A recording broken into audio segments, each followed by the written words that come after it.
The views expressed in this review are my own. I encourage everyone to pick up a copy and read it for themselves. What I like, others may not, and vice versa. If you would like to read or critique my own work, I will include a link in the description. I welcome all comments and criticisms. It didn't take long to return to this series. This time the book was chosen by poll. I will probably read more books chosen this way. I'm thinking about doing one poll a month for the foreseeable future. This will probably be done with the recommendations I see in the comments, so if you have a book you'd like me to review, leave it in the comments. I may also run polls for the massive lists of indies I've amassed. Before we get on with the review, I'm going to push my pinup art contest.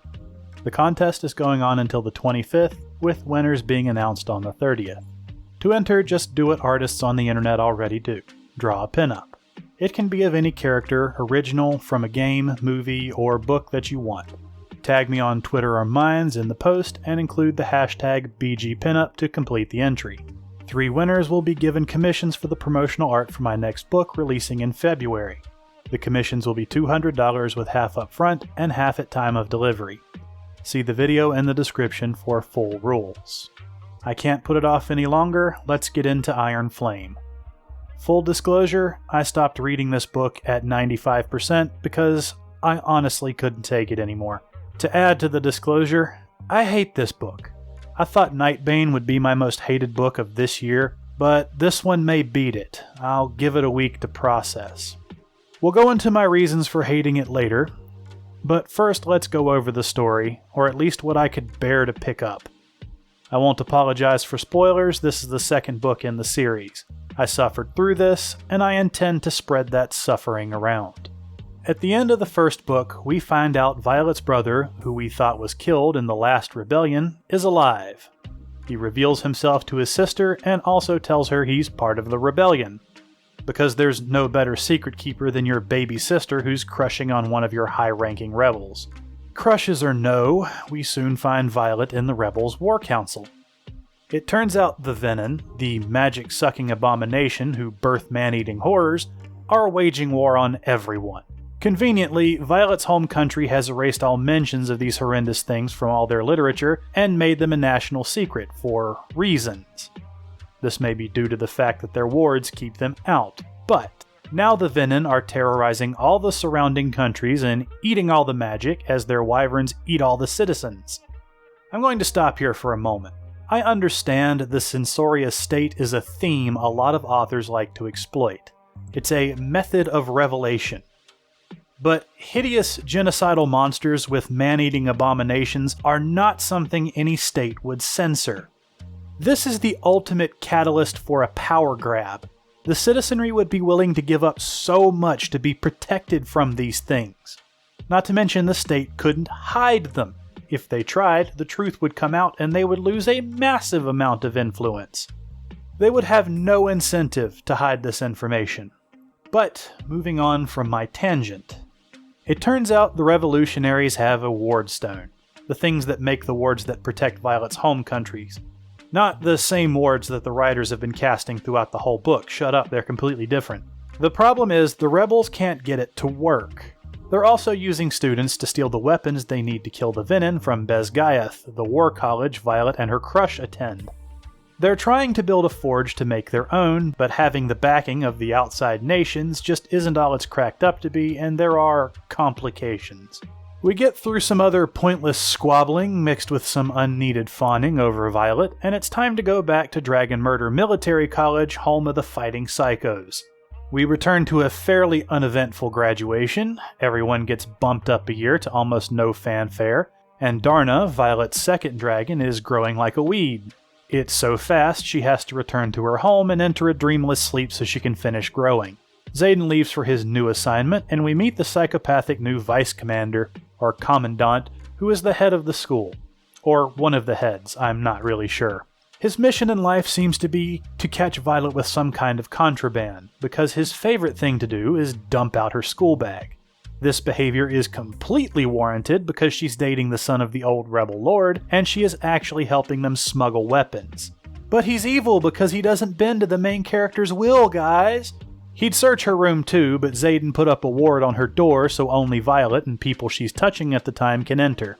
Not sure why the military of a magical nation can't remove a ward placed by a cadet or, force Violet to change rooms because they run the freaking school, but no, bad reader. This world's about Violet and her pursuit of hunky boys. Then we start the first year all over again, except this time from the second year.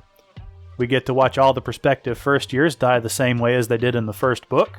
We also have the same classes, except there's one about survival where the teachers get to drug and beat the students. A fond dream I'm sure many teachers have. I'll leave the story off here. This, I think, is less than 10% of the book. This book is really long, and I want to talk about other things. This is normally where I talk about what I like, but there isn't anything. I'm sure if I really, really tried, I could say something nice or even passing about the prose or lack of typos, but after suffering through this for the length of the average work week, I'm not feeling that charitable. I think this is Yaros' 12th or 20th book, and you don't get points for that kind of stuff when you're this far in. I'm just going to rant and rave about what I didn't like and stop when my throat's sore. You guys get to hear about it because of your proximity to this video. First, there is far too much cursing in this book. I complained about this in my review of the first book, and maybe I'm just overexposed to it, but curse words have a point. They're good at conveying displeasure, anger, and surprise. They're not adjectives. You shouldn't sprinkle them over your prose for spice. I've spent most of my life working in factories, on the floor before my degree and in the offices after. I've been exposed to a never-ending torrent of the most colorful language you can imagine for almost 20 years. Yet I found myself groaning every time this book comes to a screeching halt for yet another pointless, outside-of-dialogue expletive. It's not enhancing the story after the 10th time this chapter. It's just another hiccup in the flow. Narrators shouldn't cuss this much. I get the narrator is the main character, but it feels like every page of the story stops so she can let her frustrations be known. The cursing isn't the only tortured part of this book. The dialogue is an exercise in pain all by itself. Frequent, endless, pointless dialogue chains. It's not fair to call them conversations. Conversations have a point, a flow that invokes at least a little interest. This is more like a room full of chatbots trying to engage a user that just isn't there. Dialogue is important to the story. Good dialogue tells you about the characters involved, the words they use, their tone, how they carry themselves as they speak. That says far more than mere exposition can.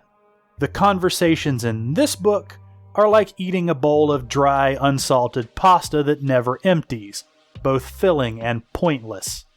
Let's get into something less subjective. This world revolves around Violet. It's not even plot armor at this point. Logic and sense literally bend to benefit her. Violet is obviously up to something while she's at college. Only the villainous new vice commandant seems to notice or care. Violet literally goes AWOL at one point, running out of class the moment she has a suspicion that her boy toy is hurt.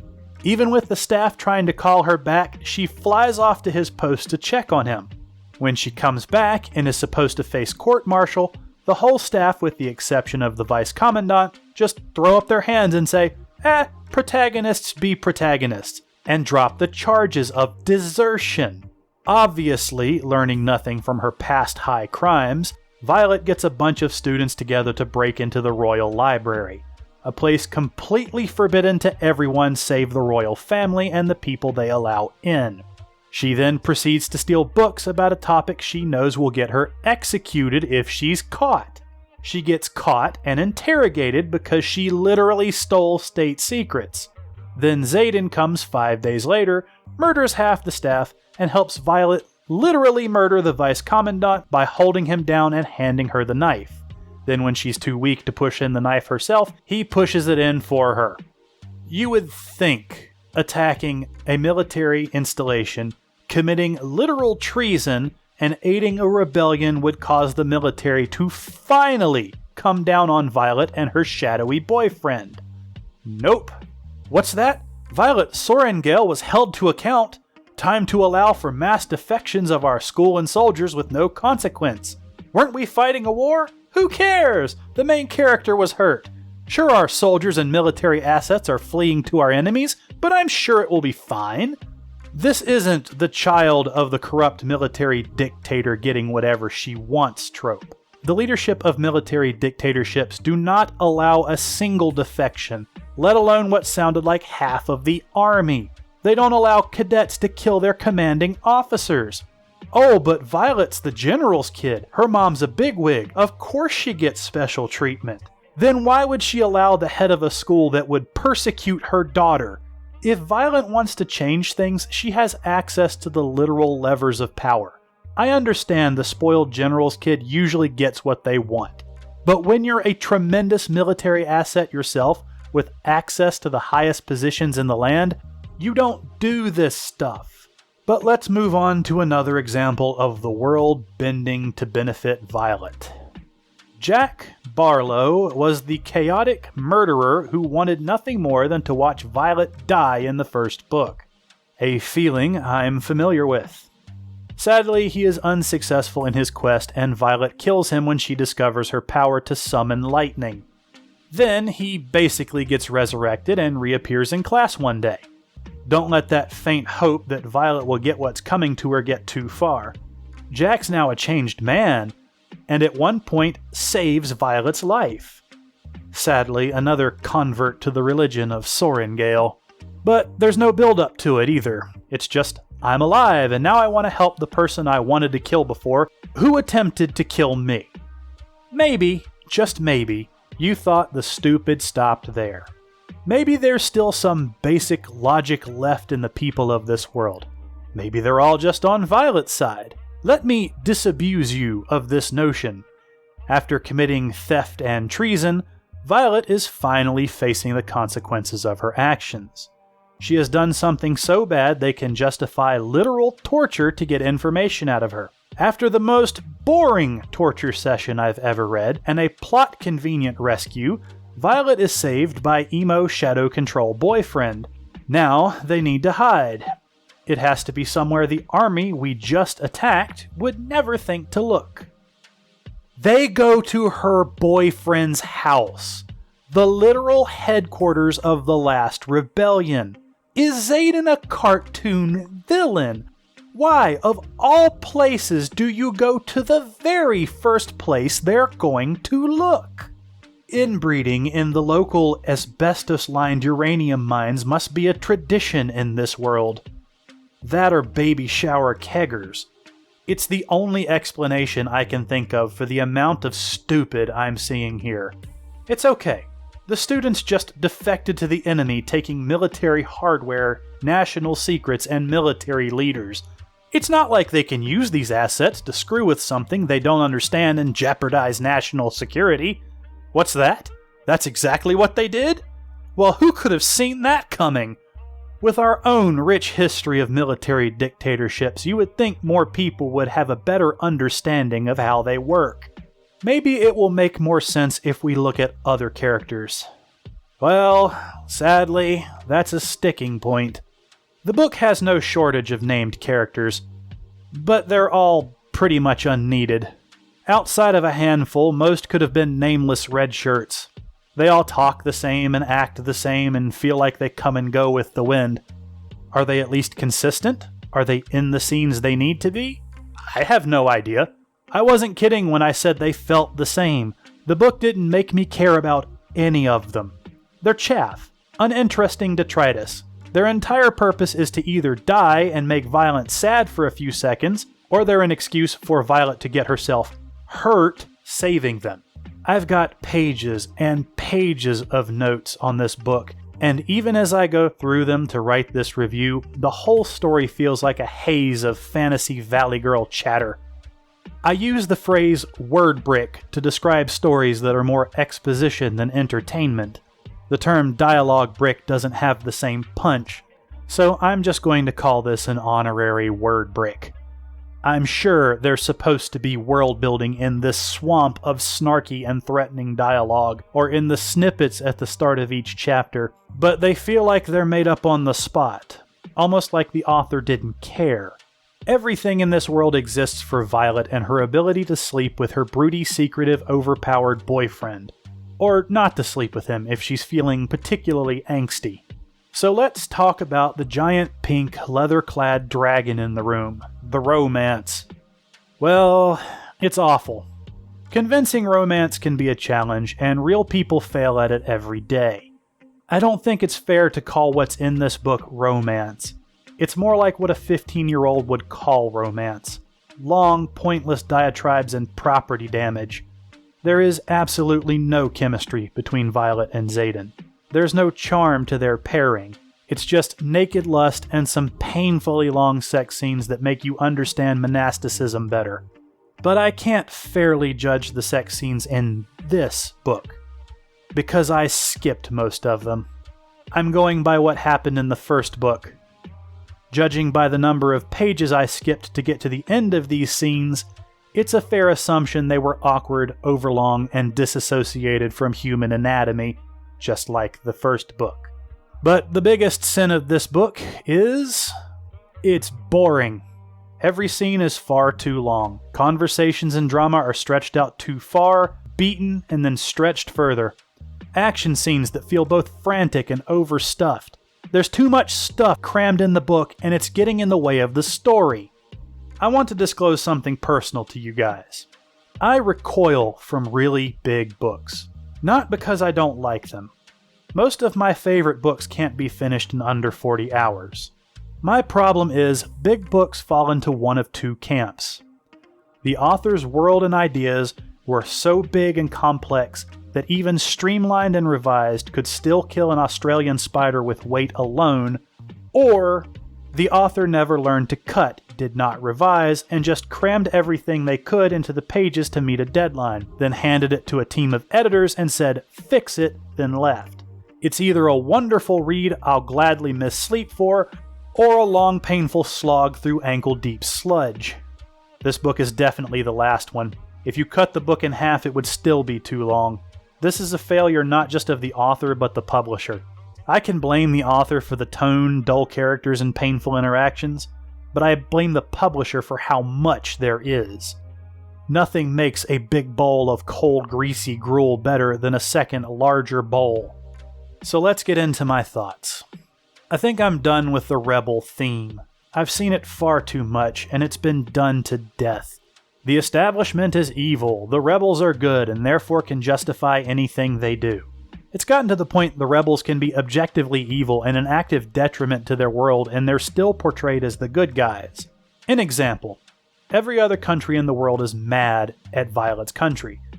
They're mad because Violet's country hides behind their wards where the Venin and other countries can't touch them. But this is something that's completely normal. This is not a negative thing of this country.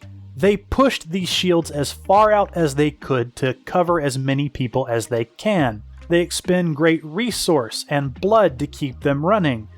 Time and manpower are a finite resource, and the cost in blood and treasure in this book to keep one country safe is straining at best.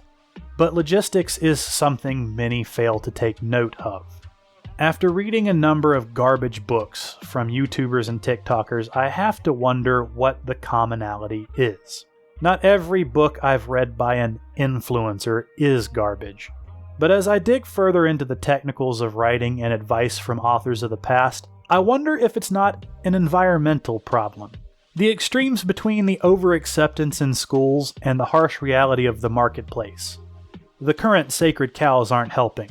An example, I now hate the word toxic. That being said, this book doesn't feel like the author cared. I've read a lot of books, and hope to read a lot more. Often, but not always, you can tell when an author loves their story. You can see it in the careful word choice and the actions of the characters. Even in books where the author hates a character, you can feel the vitriol in the comically evil things that character does. I don't get any of that here. It's just a dense gray mud that stretches out to the horizon, as if the author made a pass and then just handed it off to their team. It feels like it was made to hit a deadline.